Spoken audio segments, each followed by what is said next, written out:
commencer. Donc aujourd'hui, j'ai oublié mon iPad, donc on va fonctionner de manière un petit peu différente. Les slides seront directement filmés à l'écran et je vais écrire en partie au tableau. Donc ce qu'on avait fait jeudi dernier, c'est qu'on avait commencé à parler du problème de l'oscillateur harmonique amorti. Qu'est-ce que ça veut dire amorti? Ça veut dire que en plus de la force de rappel du ressort qu'on voit ici, eh bien, on avait introduit une force de friction visqueux qu'on peut symboliser ici par le frottement que la masse est là avec l'eau. Et ce qu'on avait constaté expérimentalement, c'était que le système qui était dans le mouvement naturel était d'avoir des oscillations, eh bien, voyait l'amplitude de ces oscillations diminuer exponentiellement avec le temps.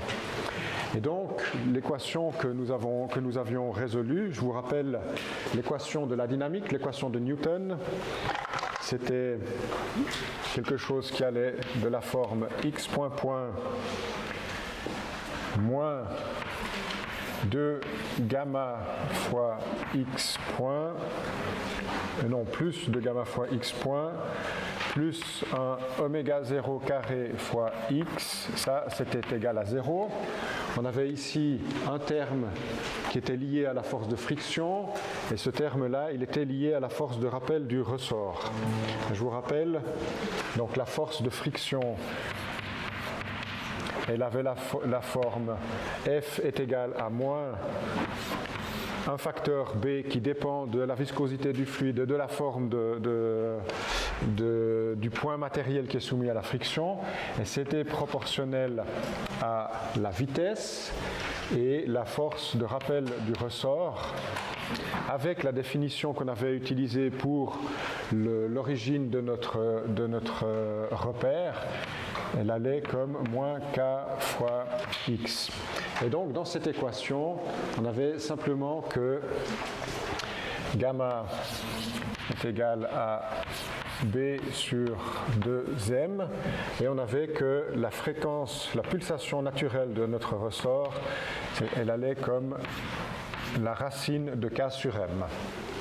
Ce qu'on avait vu aussi, c'était qu'on avait traité le cas d'amortissement faible, où on a que gamma est plus petit que oméga 0, ça c'est l'amortissement faible, et on avait vu que lorsqu'on écrivait notre équation différentielle, qu'on écrivait l'équation caractéristique en cherchant des solutions de la forme E à la puissance lambda fois t, eh bien on avait des solutions qui étaient complexes, et le résultat de tout ceci, c'était qu'on avait dans notre mouvement une partie qui était oscillante à une fréquence qui était oméga, où oméga, il était tel que c'était la racine de gamma carré moins oméga carré.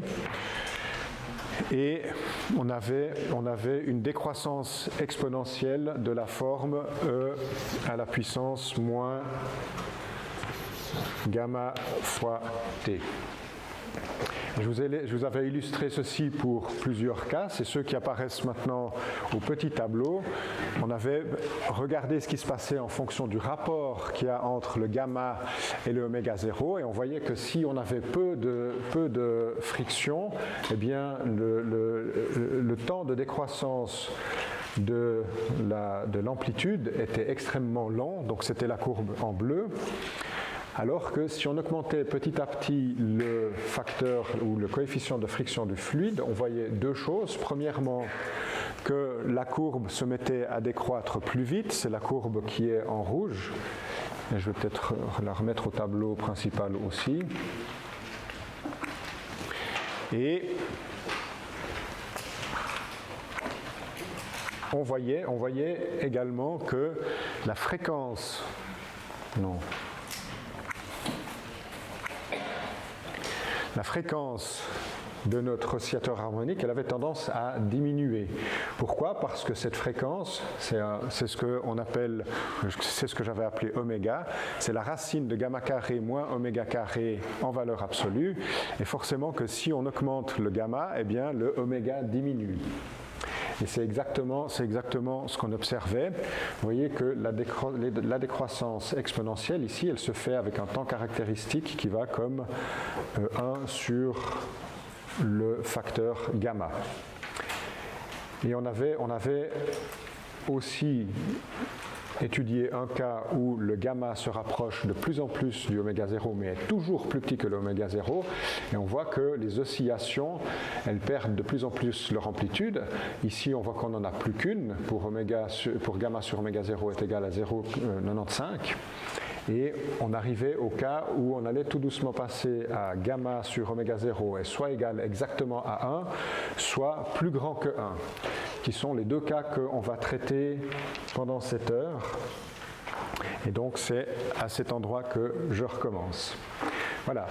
Donc, avec les grandeurs que j'ai définies ici, ce qu'on voit, c'est que si on a une force de frottement qui est plus grande, et imaginez que vous transformez, que vous remplacez l'eau par un liquide qui a un coefficient de friction qui est beaucoup plus grand, par exemple de la mélasse, eh bien on peut s'attendre, et c'est ce qu'on va montrer, que le système, lorsque on le déplace un petit peu et qu'on le lâche, il n'oscille plus vraiment, mais il revient directement à sa position d'équilibre. Ça, c'est ce que l'intuition nous dicte, et on va le montrer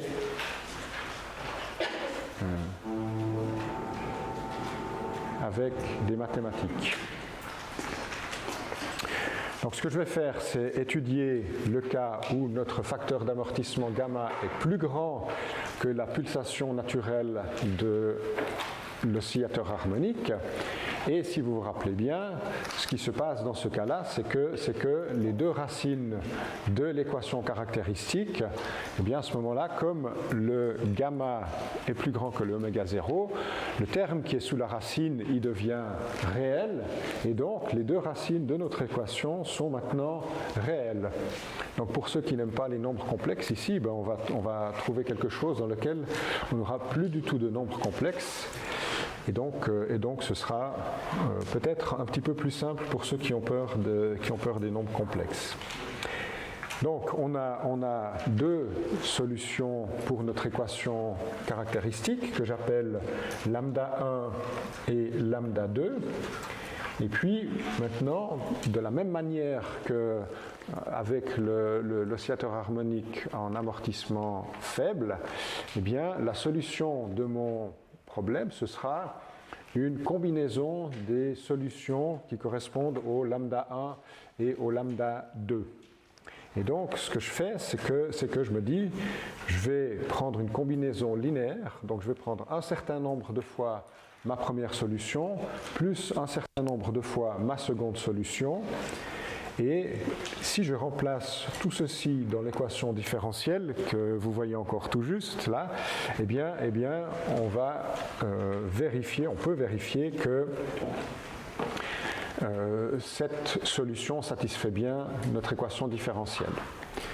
Avec ici, je précise encore, a priori, les constantes A1 et A2 pourraient être complexes, mais comme on a quelque chose qui est entièrement réel ici, donc ce terme-ci et ce terme-ci, c'est des nombres réels, on sait que notre mouvement, il doit être réel, ça c'est une condition sine qua non, eh bien on va pouvoir s'en sortir avec des grandeurs A1 et A2 qui sont elles aussi réelles. Et je précise encore qu'on va trouver ce A1 et ce A2 en appliquant les conditions initiales à notre équation différentielle, qui sont qu'à un instant, on choisit arbitrairement qu'il est égal à 0, eh bien la position de l'oscillateur, je vais l'appeler x0, et la vitesse à cet instant 0, elle vaut une certaine valeur v0. Alors vous voyez maintenant que je vais peut-être faire quelque chose qui vous semble se compliquer un petit peu la vie, mais vous voyez ici que l'argument de l'exponentielle, c'est un e à la puissance lambda 1 fois t ou lambda 2 fois t. C'est quelque chose qui ne doit pas avoir d'unité. Et donc, ça veut dire quoi? Ça veut dire que le lambda 1, il a la dimension de l'inverse d'un temps. Et si vous regardez bien aussi, comme lorsque je regarde ces grandeurs, je vois que lambda 1 et lambda 2 sont négatifs. Pourquoi? Parce que gamma, qui comprend ici négativement, il est plus grand que oméga. Donc lambda 1 et lambda 2 sont négatifs. Et pour travailler uniquement avec des grandeurs qui me choquent un petit peu moins, eh bien, je vais poser que tau 1, c'est 1 sur lambda 1. Et donc, ce tau 1, il va intervenir au numérateur, de la fraction qui est dans l'argument de l'exponentielle. Donc j'aurai un e à la puissance t sur tau 1. Et je vais aussi prendre directement l'opposé je vais prendre moins 1 sur lambda 1, de manière à ce que tau 1 soit une grandeur positive. Et donc, dans cette réécriture de la fonction x en fonction du temps, je m'assure que j'ai des grandeurs tau 1 et tau 2 qui ont la dimension de temps, on est bien d'accord, puisque dans l'argument de l'exponentielle, on ne doit pas avoir d'unité, et tau 1 et tau 2 sont positifs. Et donc, ce qui nous reste à faire maintenant, c'est de déterminer les grandeurs A1 et A2 avec les conditions initiales de notre mouvement. Et là aussi, comme la semaine dernière, ce qui se passe dans les notes, c'est que, si je ne me trompe pas, j'ai arbitrairement pris que la vitesse à l'instant t0 ou t égale à 0 était nulle. C'est quelque chose qui est un peu restrictif. On perd un petit peu la généralité de notre problème, même si très souvent c'est le cas. Et donc, ce que je vais faire, c'est au tableau, vous faire le cas général dans lequel on a une vitesse à l'instant t égale 0 qui peut être différente de 0. Alors, je vais ramener, puis dans le display, je vais refaire mute. Voilà.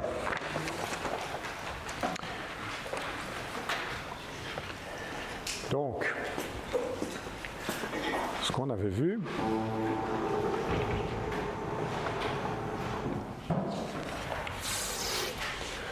ça c'est donc l'amortissement fort.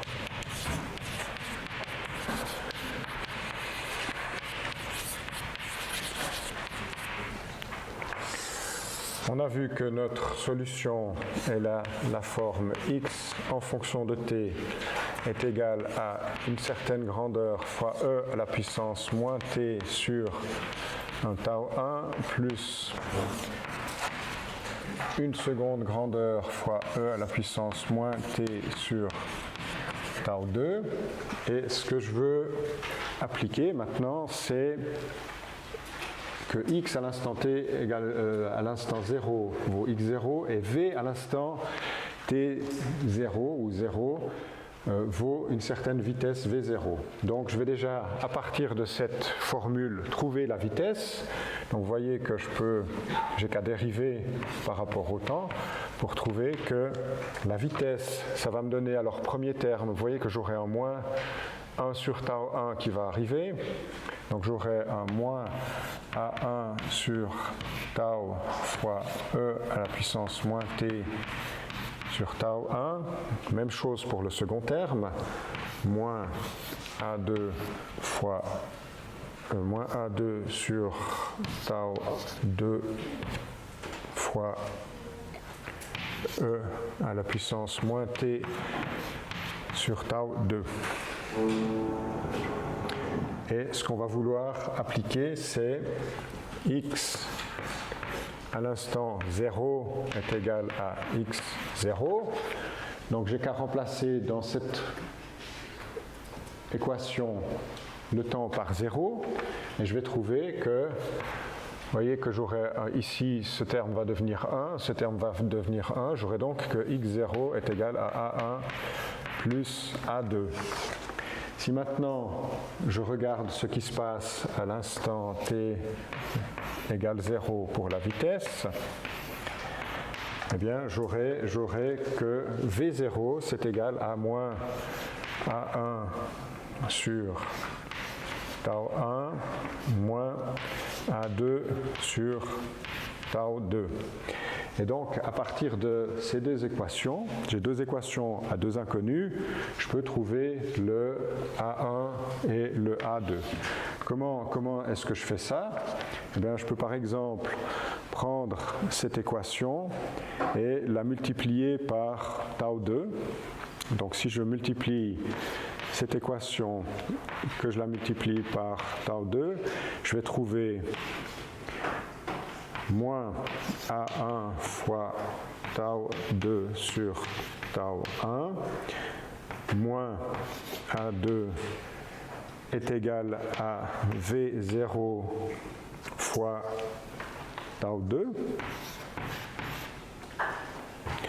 Et donc, ce que je peux faire maintenant, c'est prendre cette équation et vous voyez que ici j'ai un plus A2 et ici j'ai un moins A2. Si je les additionne les deux, les A2 vont se compenser et donc j'aurai une équation dans laquelle il n'y aura plus comme inconnu que A1. C'est une méthode tout à fait classique pour résoudre les systèmes d'équations. Donc maintenant je fais la somme de ces deux équations et qu'est-ce que je vais trouver? Je vais trouver que, alors, x0 plus v0 fois tau 2, donc x0 plus v0 fois tau 2 est égal à A1 moins A1 fois tau 2 sur tau 1, d'accord, est égal à A1 moins A1 fois tau 2 sur tau 1, et puis j'aurai plus A2 moins A2. Et donc je trouve ici que j'ai... Maintenant, ce que je peux faire, c'est mettre en évidence ce A1 est égal à 1 qui multiplie 1 moins tau 2 sur tau 1, que je peux aussi écrire. Je peux multiplier et diviser par tau 1, mais bon, je ne vais pas le faire encore tout de suite. Et donc, finalement, je trouve que x0 fois tau 1 plus v0 fois tau 1 tau 2 est égal à A qui multiplie tau 1 à 1 qui multiplie tau 1 moins tau 2. Et donc je trouve que A1 est égal à x0 fois tau 1 plus v0 fois tau 1 tau 2 divisé par tau 1 moins tau 2. Ça, c'est ma première constante en fonction de mes conditions initiales. Vous voyez que ici je connais tout. Et puis par symétrie, je peux très bien remplacer tous les deux par des 1, puisque vous voyez que les équations sont exactement les mêmes. Et donc, soit je fais le calcul, soit j'en tire directement que le A2, c'est quelque chose que je trouverai en permutant simplement les 2 et les 1. Ce sera égal à x0 fois tau 2 plus v0 tau 1 tau 2, ça ne change pas. v0 fois tau 1 tau 2, le tout divisé par tau 2 moins tau 1.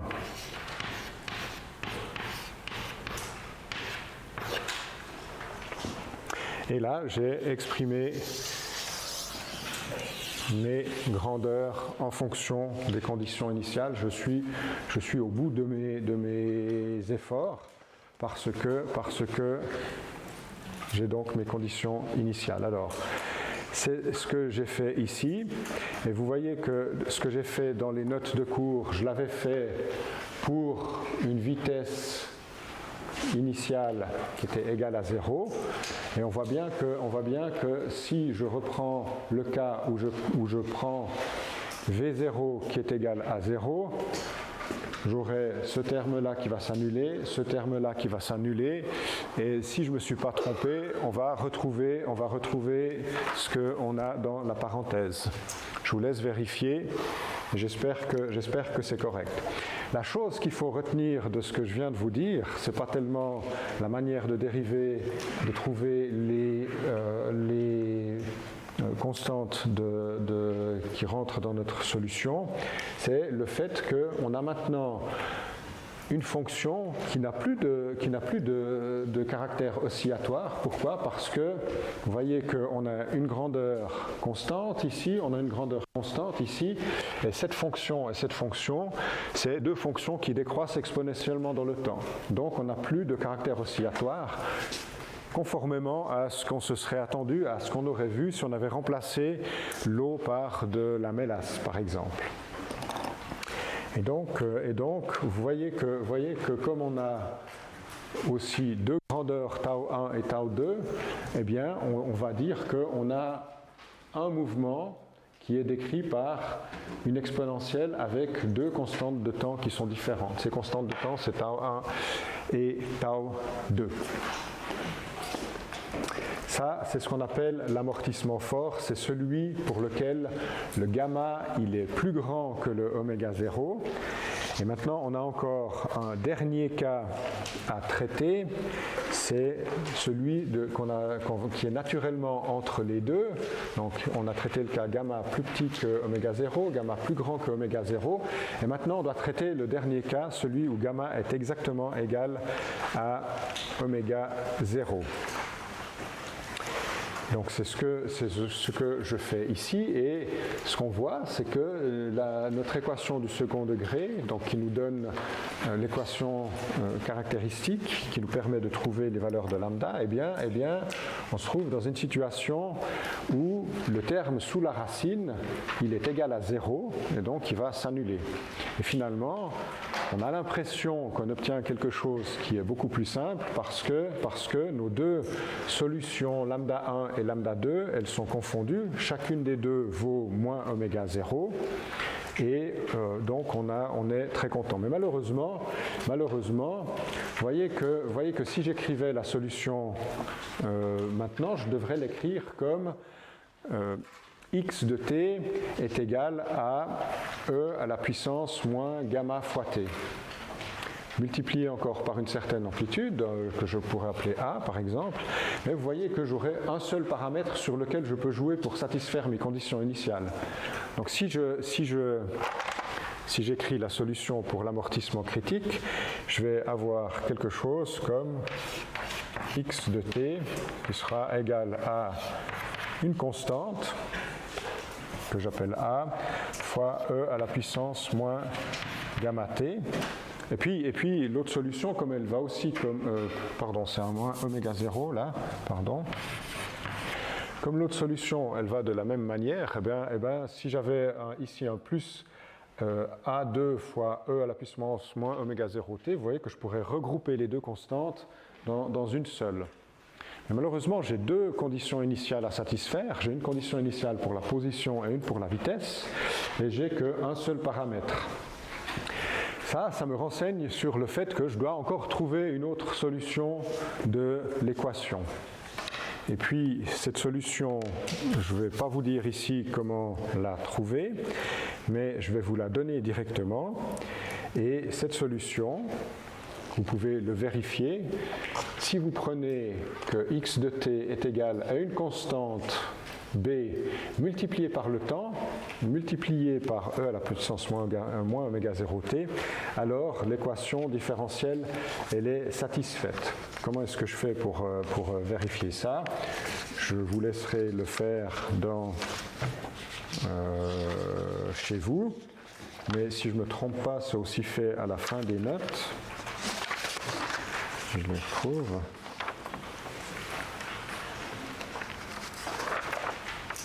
Oui, la dernière slide, c'est celle dans laquelle je montre que si vous prenez cette solution x de t est égal à une certaine grandeur b fois t fois e la puissance moins oméga 0 t, alors l'équation différentielle est satisfaite.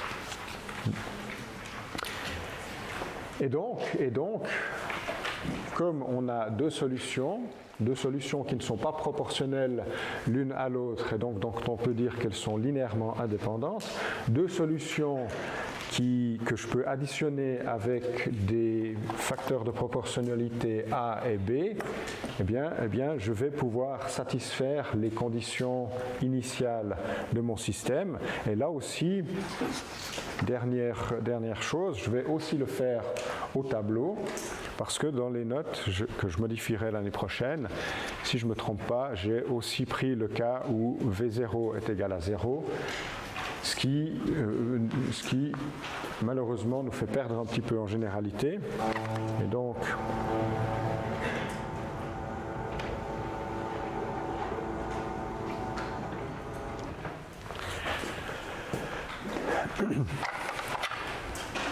si je prends maintenant, alors ça ce sera l'amortissement critique.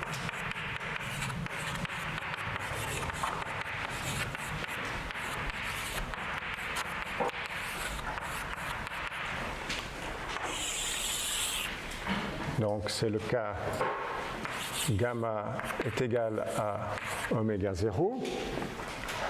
Eh bien, j'ai que la position, on vient de le voir, c'est égal à A fois E à la puissance moins oméga 0t plus B fois T fois E à la puissance moins oméga 0t.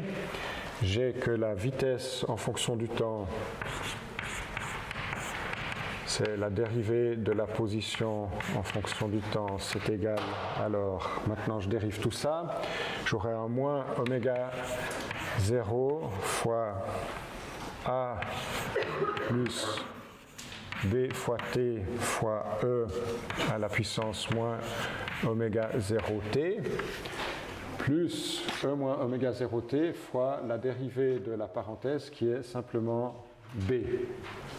Donc plus B fois E la puissance moins oméga 0t.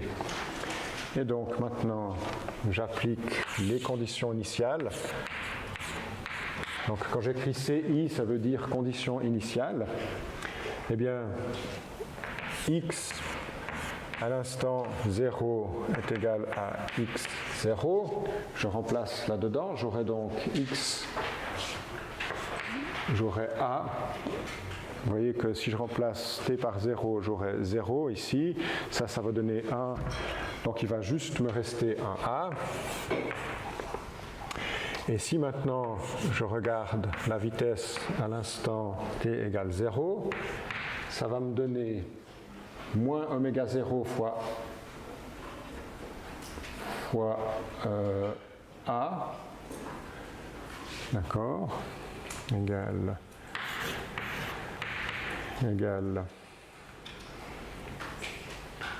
moins oméga 0 fois A, premier terme, plus B. Et je peux directement remplacer le A ici, c'est égal à moins oméga 0 fois x0 plus B, d'où je tire directement que B est égal à V0 plus oméga 0 fois x0. Et donc j'en tire maintenant que la solution générale de l'équation de l'oscillateur harmonique avec amortissement critique, elle va comme x0 plus, donc ça c'est le A, plus V0 plus oméga 0 x0, ça c'est le B, le tout multiplié par le temps, puisque j'ai B fois T, le tout multiplié par E à la puissance moins oméga 0 fois T. Ça, c'est la solution générale de l'oscillateur harmonique avec amortissement critique. Alors, on va maintenant comparer les différents cas et voir ce qui se passe. Vous voyez que alors je reviens au tableau.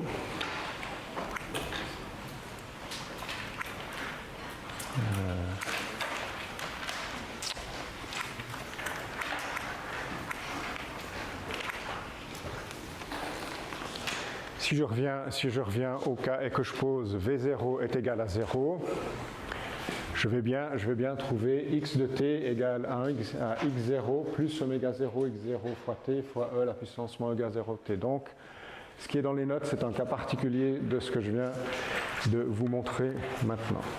Alors, ce qu'on va voir aussi, c'est que si on regarde le cas de l'oscillateur harmonique amorti, dans le cas où il est fortement amorti ou dans le cas où il est amorti de manière critique, je peux donc représenter la fonction x en fonction du temps pour différentes valeurs du gamma sur oméga 0, pardon. Et c'est ce que j'ai fait juste à cet endroit. Alors, vous voyez que j'ai pris plusieurs cas différents. J'ai pris le cas où on a un amortissement qui est très très fort. J'ai donc pris un gamma sur oméga 0 qui est égal à 10. C'est la valeur qui est dessinée, c'est la courbe qui est dessinée en... Évidemment, vous ne pouvez pas le voir. Excusez-moi.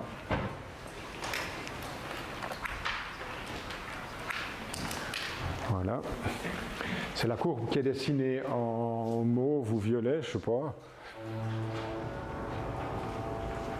Donc si on a un amortissement qui est très fort, imaginez que vous avez vraiment du miel, eh bien, la masse va subir une force de frottement très très grande et elle va donc redescendre très très lentement à sa position initiale. Et au fur et à mesure qu'on diminue le coefficient de viscosité de notre liquide, donc qu'on diminue le gamma, eh bien, le retour à la position d'équilibre se fera de plus en plus rapidement. Vous voyez que si je prends un gamma sur oméga 0 qui est égal à 4, eh bien, on a une descente qui est plus rapide. Gamma sur oméga 0 qui est égal à 2, c'est toujours de plus en plus rapide. Et j'ai quand même vérifié, parce qu'il faut le faire, que si je prends gamma qui est égal à 1,1 ou bien gamma qui est égal à 1, qui correspond au cas de l'amortissement fort qu'on vient de voir, eh bien, j'ai bien deux courbes qui sont presque la même chose. Vous voyez que si je prenais ici, et donc ces deux formules différentes qu'on a, c'est les deux que nous avons vus pendant cette heure, mais il faut qu'on montre que si le gamma sur oméga 0 tend vers 1, eh bien ces deux courbes vont donner la même chose.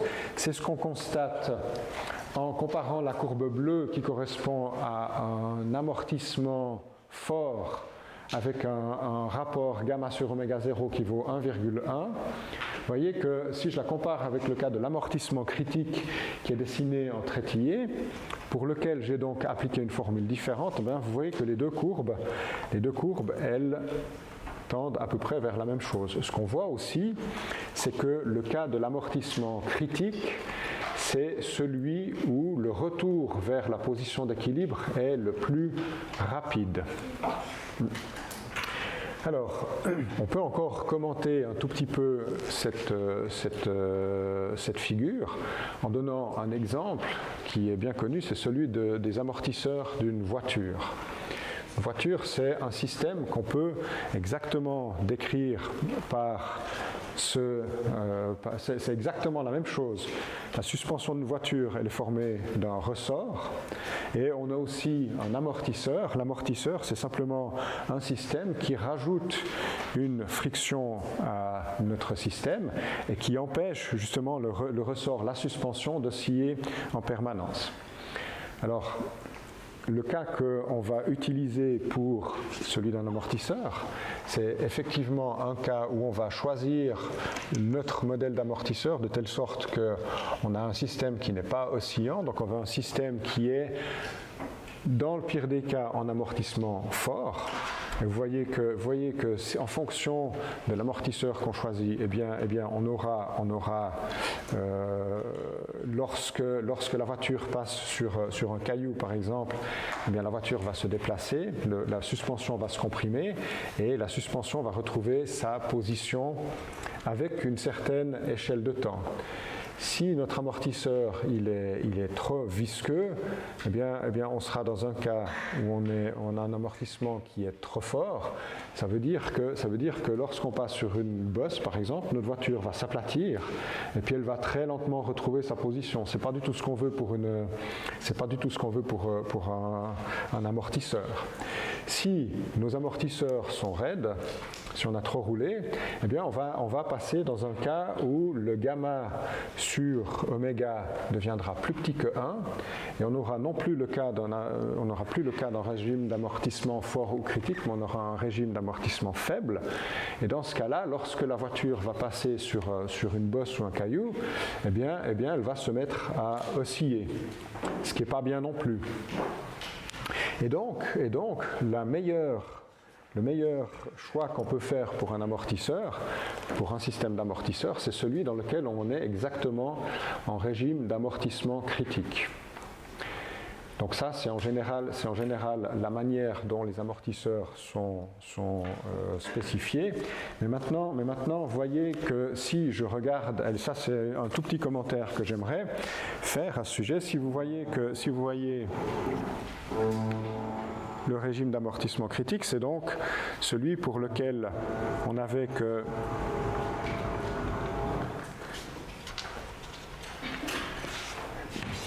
gamma sur oméga 0 est égal à 1, ça c'est l'amortissement critique. Si vous vous rappelez bien, le gamma c'était égal à B sur 2m, et donc le gamma, ce facteur gamma, il dépend de la masse qui est attaché à notre ressort, ou en d'autres termes, le gamma il dépend de la masse de la voiture, donc de la masse de la voiture et de son chargement. De même que la période d'oscillation, la pulsation d'oscillation, elle dépend de la qualité de ma suspension, donc oméga 0 c'est racine de K sur M, et si je représente donc gamma sur oméga 0, que je remplace les valeurs, vous voyez que c'est quelque chose qui va comme, on va garder ce B, on va garder le 2, et vous voyez qu'en bas on aura une racine de K, mais on aura aussi ce M qui va passer, et donc on va se retrouver avec ici un racine de K fois M. Et donc vous voyez que en fonction du poids, alors j'espère que vous voyez ce que j'ai écrit, mais vous voyez qu'en fonction de la masse que vous mettez dans votre voiture, eh bien vous pourrez couvrir les trois régimes, donc amortissement faible, amortissement critique et amortissement fort, simplement en changeant la masse. Et donc, tout ça pour dire que les amortisseurs de votre voiture, ils sont aussi spécifiés pour un certain poids. Si vous mettez les amortisseurs de votre voiture sur un camion, eh bien, ça ne va pas marcher. Ce qui semble quand même assez intuitivement correct. Voilà, l'heure elle est presque terminée. Cet après-midi, on va terminer ce chapitre et en commencer un autre, celui des coordonnées sphériques. Mais j'aimerais quand même vous dire, juste avant de terminer, la méthode que je vous ai montrée, donc celle dans laquelle on prend notre équation différentielle, où on trouve équation différentielle homogène, je précise, homogène ça veut dire qu'il n'y a pas de terme qui est constant à côté, donc où on n'a que des termes qui dépendent de x point, x point et x, eh bien c'est une méthode qui est très générale et on peut l'appliquer aussi à des problèmes que nous avons déjà vus. Quels sont les problèmes que nous avons déjà vus? C'est celui de l'oscillateur harmonique. où on avait une équation qui était x point moins plus oméga 0 carré fois x est égal à 0, eh bien j'aurais très bien pu appliquer exactement la même méthode, trouver des racines lambda 1 et lambda 2 et construire ma solution comme ceci. Ça, on va le faire cet après-midi, de même que la balistique avec frottement que nous avions vu. Si vous vous rappelez bien, lorsqu'on regardait le mouvement en x, on avait une équation du style dv sur dt est égal à moins 1 sur tau fois v. Et là aussi j'aurais pu appliquer exactement la même méthode, écrire l'équation caractéristique, trouver les racines de l'équation caractéristique et construire ma solution comme ceci. Et ça, nous allons le faire cet après-midi. Voilà, merci beaucoup.